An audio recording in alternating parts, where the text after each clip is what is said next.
drums on the planet have two types of sounds generally. They're an open sound and a closed sound. Yeah, if I try the other end, an open sound and a closed sound. All drums have two types of sounds.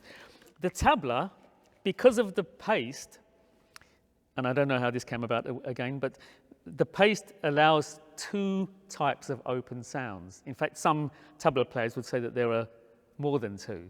But if I mute the drum with my ring finger and just place it gently there and strike the edge of the drum, that gives me the note that's most commonly used. I could not mute the drum with my third finger and just do a fully open resonant sound. Now that, interestingly, is another pitch. So this is da, do, da. And then there is maybe another sound in between those two. So if I played three in succession,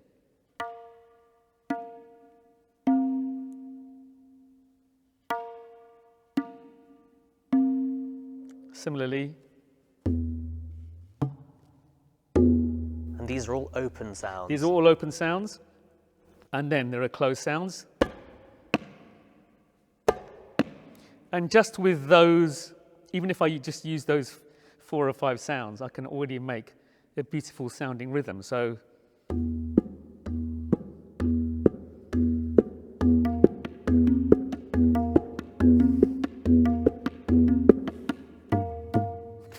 just you playing around with the open and closed sounds, again, I think that demonstrates the amount of variety that's possible there. Yes. And in Indian music, so the traditional tabla usage, am I right in thinking there wouldn't have been any kind of notation of any form? Tabla is learnt orally, so it's passed down word of mouth from a master to a disciple. And how it's passed down is by using what I call verbalized syllables. And there are sounds that are, each sound that you can speak denotes a sound on the drum. Do you want me to demonstrate some of them? Or perhaps I you should demonstrate. If I say it, if I can say these syllables and you play them, you can see this that'd be may go very fun. completely wrong. Yeah. Let's give it a go. We haven't practiced this in advance, by the way, just to... What could possibly go wrong? Yeah. Okay, so here we go. Deem, takita, takita. Dirikata ta, dirikata ta. Dage nati nakadena. Dage nati dirikata ta. Amazing, amazing. I mean, it's an incredible way of notating something or passing music down that we just don't see in kind of Western culture. I mean, you don't see it in Western culture. In some Middle Eastern cultures, they have a takedima. And really, if you're somebody who's trying to get into rhythms like that, you know, I have certain views about what we just did then. It's really wonderful and exciting, and it's very entertaining. Although it sounds good, it is a sort of mnemonic. It's a way of remembering patterns. And those patterns, especially for an Indian person, are quite easy to say. You know, the Indian sounds, the Indian language takes place in your throat, so you can do things really fast. So I think it really suits an Indian person, that tradition. But yeah, it's used a lot on stage as a performance technique, and it's used to memorize patterns. In Indian music generally, especially Indian classical music, the person is trained to improvise.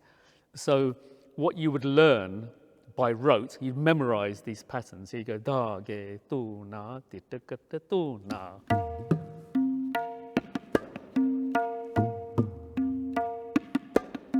Yeah, so they would sit in your brain, you'd internalize them, and then you'd play them. And then you could memorize passages of improvisational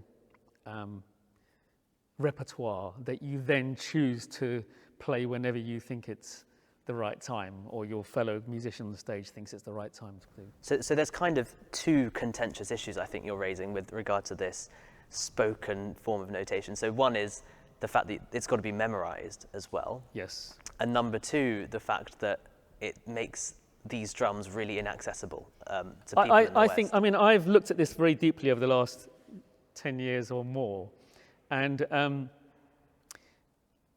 the system really, really works if you are in India or if you're somebody who travels to India to learn. Like, for example, George Harrison did, you know, in the Beatles, he learned with Ravi, but that was like 50 years ago.